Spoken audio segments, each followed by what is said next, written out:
All right. So today we're going to be talking about family as a site of cultural resistance.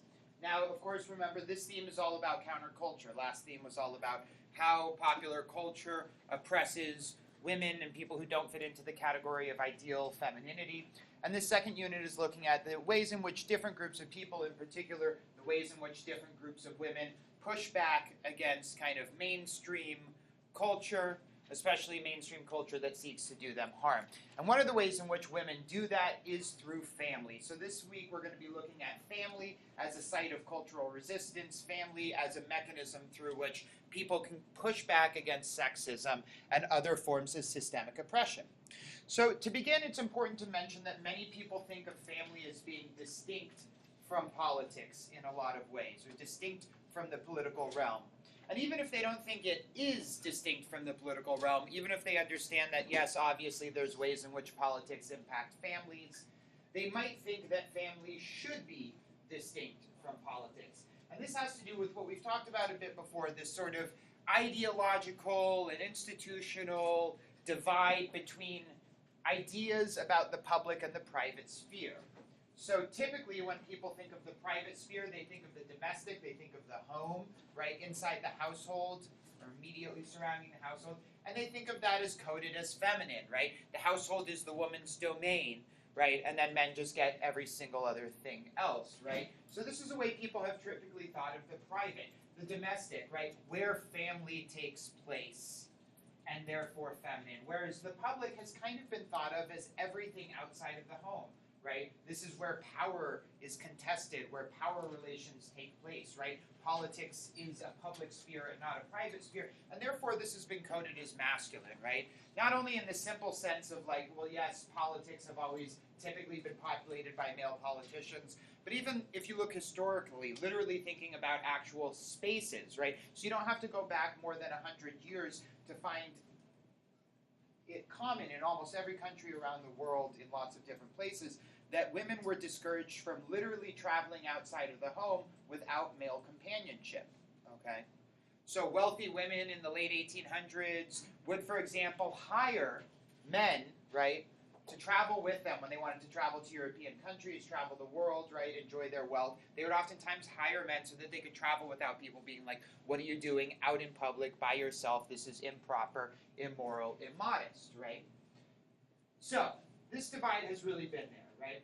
In another way also, people have really thought that politics is something that, even though it affects families, it shouldn't, right? Who's kind of heard this sort of popular refrain like, keep your politics out of my house, keep your politics out of my bedroom, right? Keep your politics out of my family. This sort of common idea that family is a sacred space, right? Family is a sacred institution that shouldn't be touched and shouldn't be affected by other people, right? An easy example of this would be in notions of parental rights, right? So when we think about, for example, the whole anti-vaccination movement, are folks familiar with the anti-vaccination movement, right? Flies entirely in the face of science, common sense, and a concern for public health, right? But how do people defend this? What's the most common defense you see from anti-vaxxers is that they should have a right as a parent to make decisions for their children, right? So again, this sort of notion that family, that the private sphere is distinct from politics. It's distinct in every way from the public sphere. Here's another example. Now, a lot of folks might know this, but it wasn't until as recently as 2003 through a series of Supreme Court cases, specifically Texas v. Johnson in 2003, which overturned a prior decision from the 80s called Bowers v. Hardwick. These are Supreme Court decisions. And Texas v. Johnson in 2003 basically said that police, right, and the state and the government should not be allowed to enter into the private sexual affairs, right, of its citizens. Now, what had been happening was a lot of states at this time had laws that made sodomy illegal, right? Sodomy, in this case, being defined as anal sex. However, the way in which those laws were enforced was really overwhelmingly and specifically to target gay men, right? Heterosexual couples who had anal sex were never targeted, right? And police were literally able to enter the homes of people based off of the assumption that they could be committing acts of sodomy, which were illegal and immoral, right? This is up until very recently in all of your lifetimes, right? And obviously this is prior to same-sex marriage being legal across the entire country. And what happened when the Supreme Court Court case essentially legalized sodomy, right, wasn't so much so that the Supreme Court said sodomy should be illegal, right, that they were like anal sex, or it should be legal, that anal sex should be legal. But they instead said that the right to privacy within our home is sacred, and therefore the government cannot enter into our homes or invade that sort of privacy without, a real kind of, well, to use legal terminology, a compelling interest of the state, right? That the state needed to prove some sort of really compelling interest in violating individual privacy, right? So this is why the home, the private sphere, and specifically the family has often been thought of as separate or distinct from politics, right? But that's always really, really been challenged, especially recently. If we think about pushback to legalize same-sex marriage, right? To push back in terms of adoption laws, right? It wasn't that long ago, and actually still in a lot of states because of kind of the current rolling back of a lot of civil rights and liberties that were established over the past few decades, right? That, when I was a kid, even in California, same-sex couples had no protection to be able to gain adoption rights. They had no sort of legal protection to guarantee them the right to adopt, right? Or family unification laws, right? This is something that's always been important, but perhaps for us, we can really understand this in a contemporary moment, right? When we talk about children being separated from their parents at the border, right? Migrant families being torn apart. This has a lot to do with kind of notions of where family and politics should kind of overlap, right? And fundamentally, right, when we say that families should be kept together, when people make this argument, right, and this is an argument that I, in my own personal political life, certainly adhere to, right, they're making this based off of some sort of ideological belief in the sacredness of family, right? That's what it comes down to, that anybody who's arguing that families should be kept together believes on some sort of level that there's an importance to that, right? That there's an importance to family, that family serves a really important function, and it certainly does, right? So, what this means for us, first off, is that family is an active site for the contestation of power. It's in no way distinct from the political realm. In fact, in most ways, everything about family is politicized.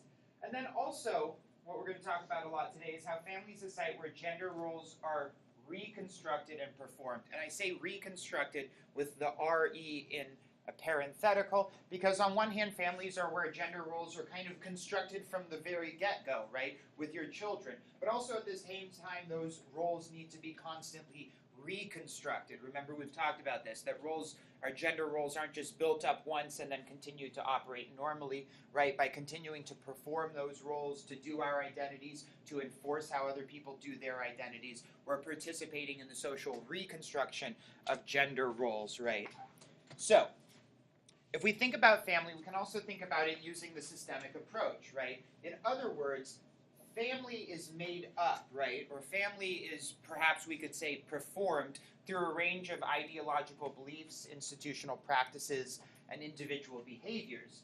And what that means for you all in this class is that challenging sexism, right, systemically, or challenging racism systemically, or challenging homophobia systemically, or challenging classism systemically might involve looking at these different aspects of family and how those intersect with some of those systems. So on an individual way, first off, there's different ways to participate in our family, right? To participate in particular roles as a sibling, a parent, a cousin, what have you, right? And this participation involves multiple choices across the lifespan, right? Now, this isn't to say as simple as to say we all just choose to participate in our family. We all know that's very not true, right? A lot of that isn't really a free choice, right? Certainly, ideological beliefs about family, about the need to be committed to your family, about the need to stand by them no matter how much your racist grandfather continues to persist in his problematic beliefs, right? Has anyone been to that dinner before with family, right? So, right, that we're just supposed to stick by them, right? This is sort of reflects these ideological beliefs about family. So it's not to say that we entirely freely choose to participate in our family, right? But that how we participate in our family involves individual behaviors across the lifespan. Ideologically, right, there's a lot of beliefs about family. This belief about kind of the nuclear family as being the ideal family, right?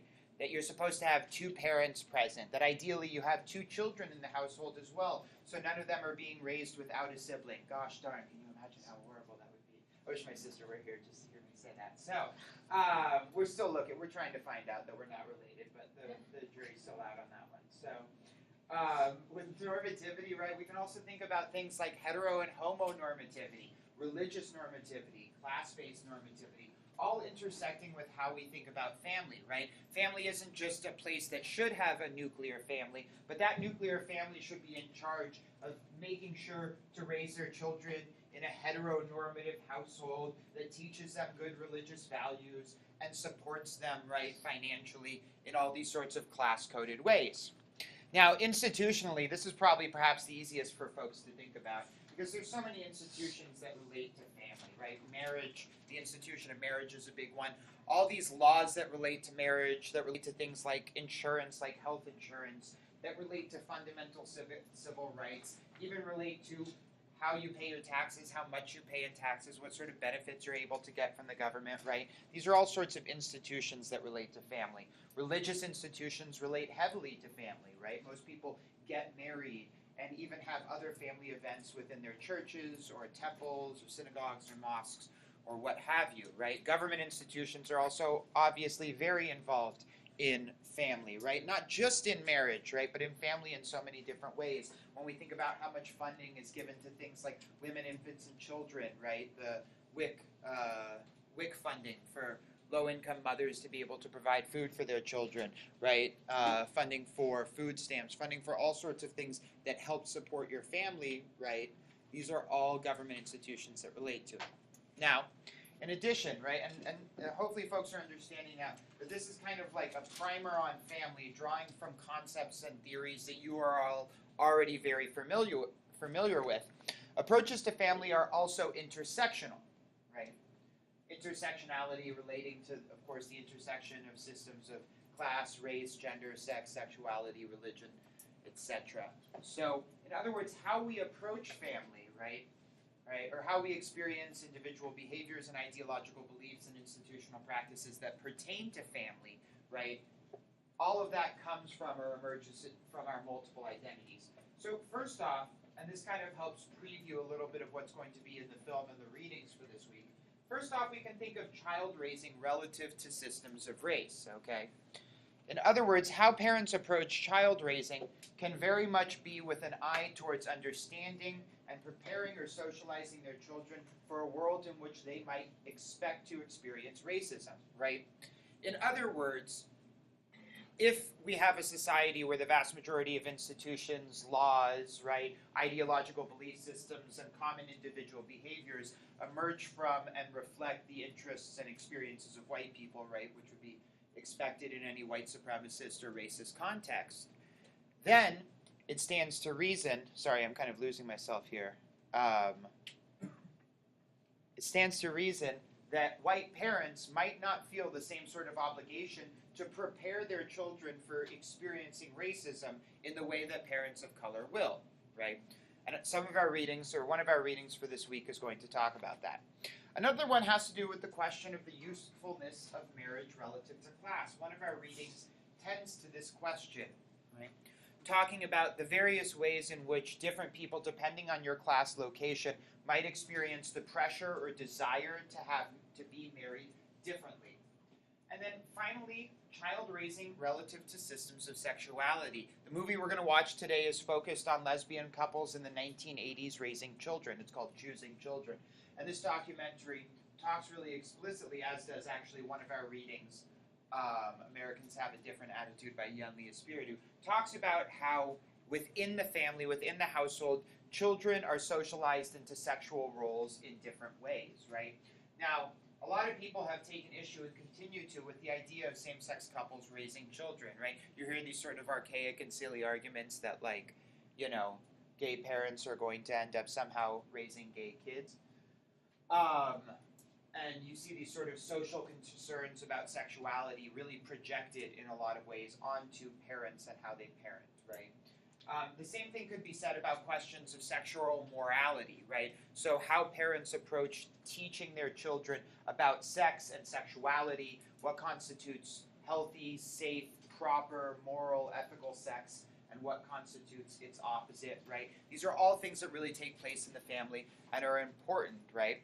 Now, This is to say, right, to bring it back to this question of intersectionality, right, how you raise your kids might be heavily impacted by the multiple identities that you and any other parents in the household might have with them, right? Nonetheless, of course, all parents, all families are affected by normative systems of thought that put pressure, right, on how we should approach family, how we should build our families, how we should perform, right? If we want to think about family as this repeat performance that we do every day, right? In fact, if you talk to your parents on the phone on a regular basis, you can really kind of understand like the sort of performative nature of family, that you kind of do this performance with your parents maybe once every couple days, you know? So normatively, right, we can think of a lot of things. We've talked before about homonormativity. We talked about Neil Patrick Harris and Caleb and Cordell, right, Neil Patrick Harris and his partner David Burtka and Caleb and Cordell, two sets of gay male parents raising children. We talked about how they were differentially accepted and supported by kind of the public when images of them and stuff would circulate. And we talked about how within homonormativity and of course within heteronormativity, right, a lot of people expect that the right way to do family, the right way to have a family, is that you have to have wealth, right? And that if you don't have money, right, that if you would have the audacity to raise children without having a ton of money in your pocket, that you're a bad parent, right? This is a really common and problematic ideological belief, right? That raising children or having a family without marriage, right, is not good, right? That a nuclear family is desirable, two parents, two children, right?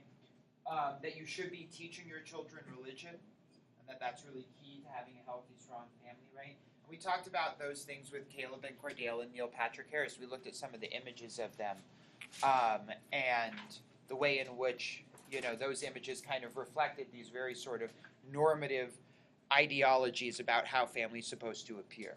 So let's go ahead and take a pause for a little moment, and I want folks to turn to one or two people next to you, and I want you to have a little conversation with them. And I want you to talk specifically about how you might have experienced any of these things when you were growing up. I mean, unless any of you contemplated getting married but decided it wasn't for you, you can skip this middle one, right?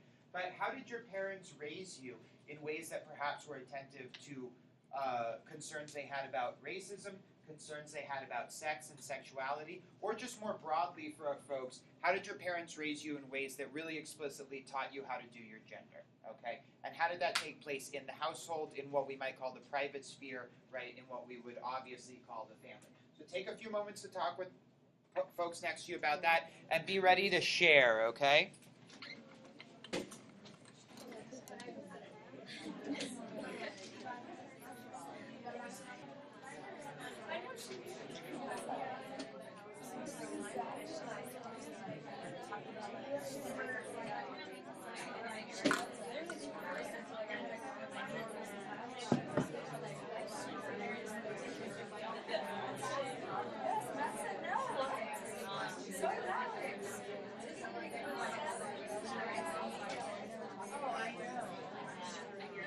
Coordinated today?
All right. So, what did some folks talk about? How about this group here? You two talk to each other? Okay. Oh, we kind of just said that, like, both of our moms would be like, oh, make sure when you sit down, like, always, like, cross your legs and kind of, like, sit, like, properly. Okay. My mom would like to like sit like a lady. Yeah. And I'm just like, no. Yeah. Like that's not comfortable. And you're just like, Yeah. what's up? Yeah. Your mom's like really though, like. All right. Anybody else? There got to be. Everybody was chatting. I know you all have answers to this question. I can pick on folks, but I like self-selection. Yeah. I talked about how like my mom brought up like certain ideas of like how I'm supposed to eat as like a lady. Like she always said like eat like you're in front of like eat like you're on a date with your like crush or basically like that is like what she did. But at the same time, she gave like very different views on how like the woman is supposed to be independent and like on her own and like pay your own bills and like don't depend on a man at all. It's like what she did, but at the same time, it's kind of like you're supposed to cook, but like so it's kind of her views kind of opposed each other, but at the same time, like I understood what she did. Yeah. Yeah. No, I think that's really common. That sort of like, especially with mothers getting that girl power like sort of narrative, but at the same time them being like, but also like the real world sucks. So like be able to do these things too. Yeah. Other folks? Yeah. Back there. Well, we said that, like, our parents are very, like, they feel like you have to be married, like, at a later age and that you have to be married. And I know, like, a lot of people feel like they have to, like, in my family at least, like, some of my cousins, like, they feel like they have to support the women until they get married, until a man can support them. So it's kind of. Yeah. Yeah. What about you? Yeah, I mean, it was the same thing. Like, especially my parents, because they're religious, they're very Catholic. Like, they try not to like stigmatize things, but they still do it by like trying to be helpful. Always saying like it'd be a lot harder when someone's not married or if it's like a gay couple raising children. But it's the same thing where they emphasize the idea of being married at a certain age and not having kids till you are married. Yeah. Yeah. That's here. I kind of talked about how the fact that my dad is white and my mom is native, and there's also a 10-year gap in between them. So I get a lot of different like ideas from them. I know my dad has a lot more like his viewpoint is very different from my mom's, and it's probably based on the fact of their race and like when they were raised, like the time era that they were raised in. So we kind of. Okay. Okay. Yeah. My dad always tells me that, like, I should never depend on a man, but every time we talk on the phone, he asks me if there's toys that I'm interested in. So, like, he's telling me, like, my whole life that I don't need, like, I need to get an education and I need to, like, be independent. But at the same time, it's like, there needs to be that boy in your life. Yeah. Yeah. And, like, it has to. Yeah. No, it's certainly. And then your dad's like tries to get really progressive when he starts thinking that maybe like, in my case, like, oh, maybe you're queer, and he's like, hey, so any girls or boys, right? And it's like, Dad, you're still being really normative, bro. So, other folks. Yeah. I guess my parents would always dress me and my sister up in lots of dresses, and usually just like they assigned me like the color pink and my sister blue. I don't know why, but like I grew up with a bunch of pink stuff that I didn't really want. And then also like when my mom would take pictures, she told us to pose in kind of like a feminine way, like hand on your hip and like smile. And I figured they wouldn't have done that with like our brother, like we didn't. So. Yeah. Yeah. No, but certainly the boys were like, suck it, like in the photos or something, and their parents were like, oh, boys will be boys. So, all right, anybody else? Okay. All right, so we're gonna move on. So we're almost done with the lecture. We just have a little bit more to go. So, one way in which family is a site for contesting power relations is through challenging the very narrow ways in which most parents approach parenting, right? In other words, family can be a site for contesting power by having holistic gender and sexual socialization practices, right? We don't live in a world anymore where it's like, unclear how parents should approach, right, being openly accepting of the different ways in which their child might want to perform their various identities, right? I think we already have really good ways of understanding how to do things like purchase toys, right, or to not push our kids towards particular toys above others, right? And the same thing in regards to sexual or gender-based identity. Now, heteronormativity, which we've talked about before, refers to the system of thought that encourages and rewards people for being straight, often built off of the assumption that all people are born straight. And this is something that really begins very heavily in the family, even in ways that might begin before kids start going to school, right? You oftentimes hear this narrative put out there that, like, I've talked about it before, that, like, that gay couples kind of force their sexuality onto their children, right? This is sort of one of those big concerns that a lot of folks have about same-sex couples raising kids. It's along the same lines of, what I was talking about earlier, this idea that they're somehow going to raise gay children, right, because of being gay parents, which would probably explain why, so many straight parents have straight children, right, because they just taught their kids. See how the logic ends up kind of working backwards against those same people who would make it, right? But you do see all these various ways in which parents kind of slowly begin to encourage their children to align with heteronormativity, right? I see all the time, like, little, like, baby boys put in these onesies that say, like, lady killer and, like, stuff like this. Or, like, parents who, like, kind of, like, will be like, oh, look at them, they're so cute, wouldn't it be wonderful if they ended up growing up and getting married, about, like, their 6-month-olds at gymboree class together, And kids, as they start to, process language and process gender roles, they start to learn these things, right? And they start to cultivate their identities within the context of family. So within that context, right, holistic parenting can lead to children who are able to express, right, their various identities in more holistic and kind of natural and perhaps more properly representative ways. And perhaps, right, this is one of the reasons, not just because our societal values as a whole have been progressing in regards to sexuality and gender, but perhaps one of the reasons that we're seeing more children identify as trans or come out as LGBT or LGBTQ in some sort of way at younger ages might have to do with the fact that parents are starting to learn and implement better, more holistic techniques for raising their children, right? So thinking of parenthood as resistance, we can kind of pose this question, right? What do you teach your kids? What do people find is important to teach their kids and why? To what degree do parents want to be able to preserve their own world, their own lifestyle, their own culture, and their own identity through what they teach their kids, right? I mean, we talked a lot here about gender identity in the examples we just gave for our own lives, but the same thing could be said about cultural identity, right? There's so many ways in which our families kind of impress upon us the need to carry on and maintain our various cultures, right? And this is particularly true when we think about immigrant families within the United States, right? Does anybody here come from a family that's recently not from this country who talks kind of actively about maintaining their cultural identity in the context of a U.S. that looks to assimilate them? Folks here? Right. Yeah. So for you, Dario, how does that play out? I don't know. My mom still goes to like a Russian Orthodox church.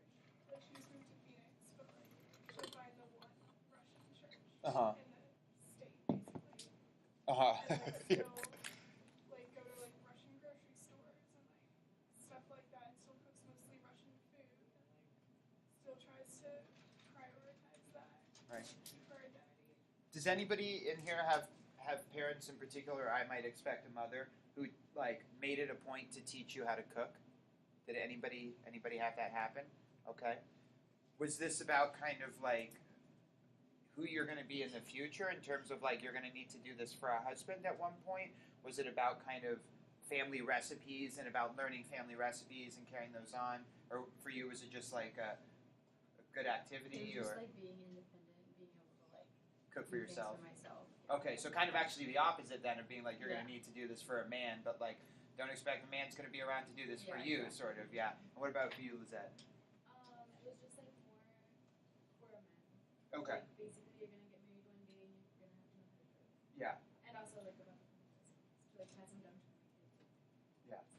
I just have a weird thing. So my roommate is Mexican, and every time her boyfriend comes over, she like plans this huge meal to like make for him. Uh-huh. So when he gets there, he has like this food for him, and she like She cooks Mexican food specifically? Is that, or? Well, sometimes yeah, but I just noticed that I think it's kind of weird that she's like, oh, like why do you have to do this big meal for your boyfriend? Like if my boyfriend were coming over, like honestly he cooks for me, so I'm like, hey, what are you making me? But like she like has to like clean the house and put on this show for him. I feel like, and they've been together for years, so it's like, why do you have to like put up this front? You know? Yeah. I feel like. Well, and there's nothing, I mean, I understand where you're coming from. Like, certainly, like, man, it sucks that society has put these pressures on us that we feel that we need to aspire to. But again, certainly, we don't want to demonize your roommate in any sort of way. Yeah, no. Because she's responding to all these pressures, Yeah, you know, that she and might have gotten I over feel her like lifestyle. that her Yeah. mom is put on her, but also the fact that his mom does this. He doesn't know how to drink because his mom still takes care of him. He's 19, 20 years old. His mom still takes care of him. Yeah. So And- it's like if his mom's not around, then she's the one who's cooking for him, cleaning for him. So in doing his laundry. I'll say in Palestinian culture at least, and I don't mean to say this as a generalization, right? There's tons and tons of exceptions. When we look at Palestinian hip-hop and Arabic hip-hop later in the semester, I'll be able to really provide better examples of this. But like, we have a pretty consistent tradition where women stay in the home with their parents until they get married, and then they move into the home with their husband, right? So for example, my dad, when he got remarried in 2001, we were talking about this earlier, kind of not really an arranged marriage, but like certainly like that was fast, you know, like they talked on the phone for a month and then they got engaged, you know, that sort of thing. So at the time she was 37, and she was still living with her parents, right? Had never moved out of the house. She has a master's degree and was working as a social worker, right? But living at home with her parents simply because like she hadn't gotten married yet, right? And this is seen as very, very normal there. And I can certainly problematize where it comes from, right? But obviously there's also similar pressures that circulate here in the United States. So,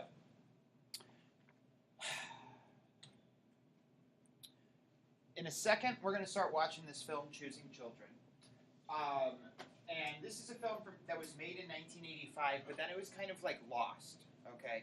And more recently, UCLA Outfest, which thinking of being like out of the closet, the Outfest, right, is a festival that celebrates LGBT history, and they had this film restoration project that was part of the festival one year where they looked to kind of restore old films from the archive and to play them. So they managed to find this film that had been lost from 1985 called Choosing Children. And they restored it, right? And this is really important to queer history work. A lot of work on LGBT history is archival work, right? Because, you know, LGBT history spans centuries and centuries and centuries. However, a lot of the documents and kind of, you know, artifacts from that history weren't ever preserved in museums or in university archives, but in kind of personal collections, right? Things that you kept at your home that were from your own personal history. So this sort of work of reaching out to people who are actually present and alive for things like Stonewall, right? For things like the Compton Cafeteria riot, and asking them what sort of stuff they have from that era. This is a really important kind of method, this method of archival work for conducting research on queer history. So this film is really interesting, and it surveys a few different couples who are kind of, not just couples, but also one single woman, one single mother, who are talking about raising children. So I'm going to go ahead and stop the lecture video right now. If you all want to take a quick moment to check your phones or social media,